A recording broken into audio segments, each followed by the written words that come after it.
আল্লাহর ভালোবাসার জন্য কোনো কিছু ছেড়ে দেন, আল্লাহ আপনাকে ভালোবাসবেন। এই যে আল্লাহ আপনাকে ভালোবাসবেন, আল্লাহ আমাকে ভালোবাসতেছেন, এটা যে সারা পৃথিবীর থেকে সবচেয়ে দামি। সারা পৃথিবী যদি আপনি বিক্রি করে দেন, তারপরে এই ভালোবাসার সমান হবে না, এই জিনিসটা উপলব্ধি করা, বুঝা। দ্বিতীয় নম্বর হচ্ছে যে আপনি এই যে সবর করলেন, কোনো কিছু ছেড়ে আপনি কি করলেন? সবর করলেন, ছেড়ে দিলেন, সবর করলেন। সবরের মর্যাদা কত বেশি, এই জিনিসটা বুঝা। আল্লাহ তাআলা বলেন, ইন্নামা ইয়াফফাস সাবিরুনা আজরাহুম বিগাইরি হিসাব, যে ধৈর্যশীলদের হিসাব দেওয়া হবে অগণিত, বিগাইরি হিসাব। 3 নম্বর হচ্ছে যে আপনি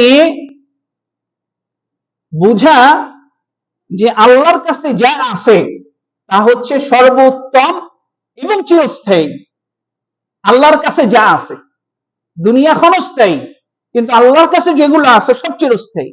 এর জন্য আল্লাহ তাআলা বলছে, ওমা ইনদাল্লাহি খায়রু ওয়া আবকা, আল্লাহর কাছে যা আছে তা খায়রুন বিমানে আখিয়া, এবং ওয়া আবকা, এবং চিরস্থায়ী।